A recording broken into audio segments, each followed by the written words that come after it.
میں کہتا ہوں کہ آپ برے، آپ کہتے ہیں کہ میں برا، اور ہم دونوں مل کے ایک دوسرے کو برا کہتے. یہ کوئی نہیں کہتا ہے کہ میں بھی برا آپ بھی برا، میں سدھروں آپ سدھریں ہم سدھریں، سماج سدھر جائے. معاشرے کو بنانا ہے تو سب سے پہلے نوجوانوں کو آگے آنا ہوگا. نوجوانوں کو طے کرنا ہوگا کہ ہم چہرے پہ داڑھی رکھیں گے. نوجوانوں کو طے کرنا ہوگا ہمارے سر پہ بھی ٹوپی ہو.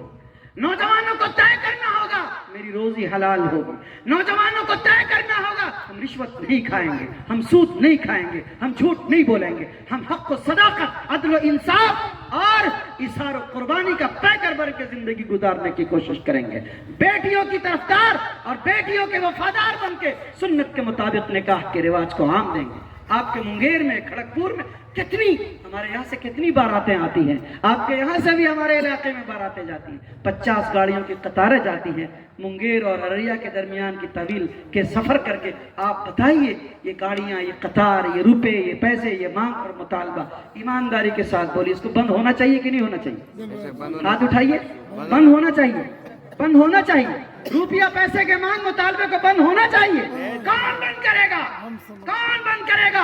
مکھیا بند کرے گا، سرپنچ بند کرے گا، وارڈ ممبر بند کرے گا، ایم ایل اے بند کرے گا، ایم پی بند کرے گا، ارے چودھری بند کرے گا. کون بند کرے گا؟ کوئی نہیں.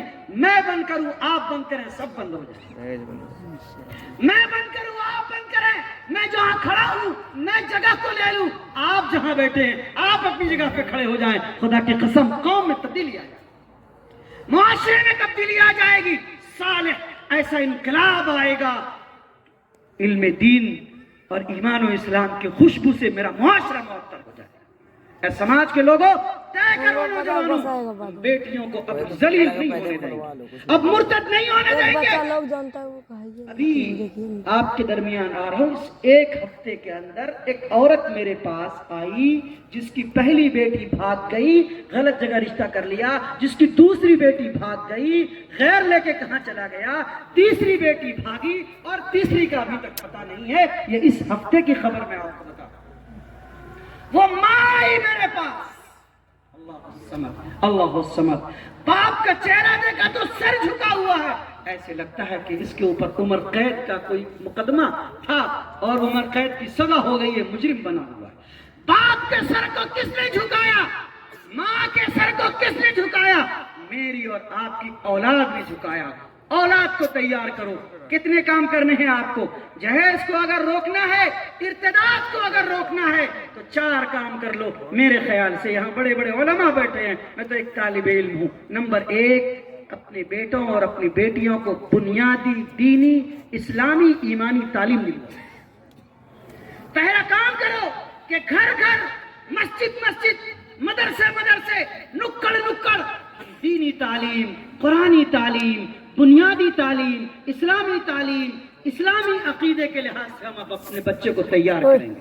بچے کی کاؤنسلنگ کریں گے اور بچے کو مکاتب میں، مدارس کے اندر جوک در جوک دیکھ کے اس کو صفائی کریں گے. اور یہ پراگندہ معاشرے سے نکال کر صاف ستھری، جو بچے حافظ بنے ہیں، حافظ نہ بن سکے ذالک فضل اللہ یؤتیہ من یشاء. اللہ جسے چاہتا ہے اسے حافظ و قاری، عالم و مفتی بنا دیتا ہے. لیکن کوشش کریے، پہلی بات بنیادی دینی تعلیم سے بیٹے اور بیٹیوں کو آراستہ کیجیے.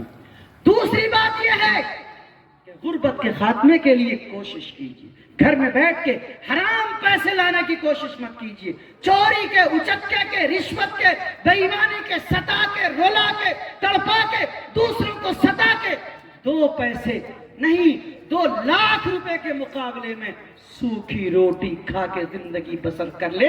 یہ ایمان کے اوپر آپ کو جمنے کے لیے یہ عزم اور ارادہ کرنا چاہیے. نمبر 2، حلال روزی کھائیے، حلال روزی کھائیے. پیٹ میں حرام لقمہ اگر جائے گا، یاد رکھیے گا، حرام لقمے سے جو خون بنے گا، جو گوشت پلے گا بڑھے گا، وہ جہنم کا بھی حقدار ہوگا. دنیا میں اولاد وفا اپنے باپ اور ماں کے ساتھ کبھی نہیں کر سکتی ہے. حرام لقمے اولاد کی پیٹ میں ڈالو گے، خدا کی قسم اس کا وبال موت سے پہلے تمہاری نظروں کے سامنے میں آئے گا. نمبر 2، رزق حلال کے اوپر محنت کرو. نمبر 3، ارتداد سے بچانے کے لیے ایک اور کام ہے، وہ یہ ہے کہ بڑے بڑے موبائل اپنی بیٹیوں بہنوں کے ہاتھوں میں مت دو.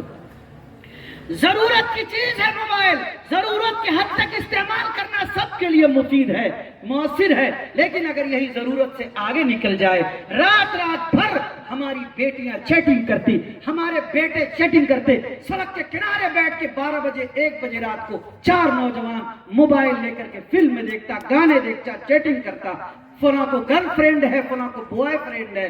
اگر یہ رواج نہیں گیا، اس کے اوپر آپ نے قدر نہیں لگایا، موبائل کے اوپر حساس نہیں بنے، ایک ایک ماں، ایک ایک باپ نے اپنے بچے کی جوان اولاد کی نگرانی کرنا شروع نہیں کیا، ابھی ہوئے کیا ہے، ابھی تو ابتدا ہے، ابھی تو ارتداد کی دوسری لہر آئی ہے، وہ ارتداد کی لہر، خطرے بڑے ہیں، کہہ رہا ہوں خطرے بڑے ہیں، وہ ارتداد جو دور صدیقی کے اندر آیا تھا، آپ صلی اللہ علیہ وسلم دنیا سے رخصت ہو گئے تھے، نماز پڑھنے والے تھے لوگ، روزہ رکھنے والے تھے لوگ، اور حج کرنے والے لوگ تھے، خیرات کرنے والے لوگ تھے، ایک ہی بات تو کہا تھا کہ ہم زکوٰۃ نہیں دیں گے۔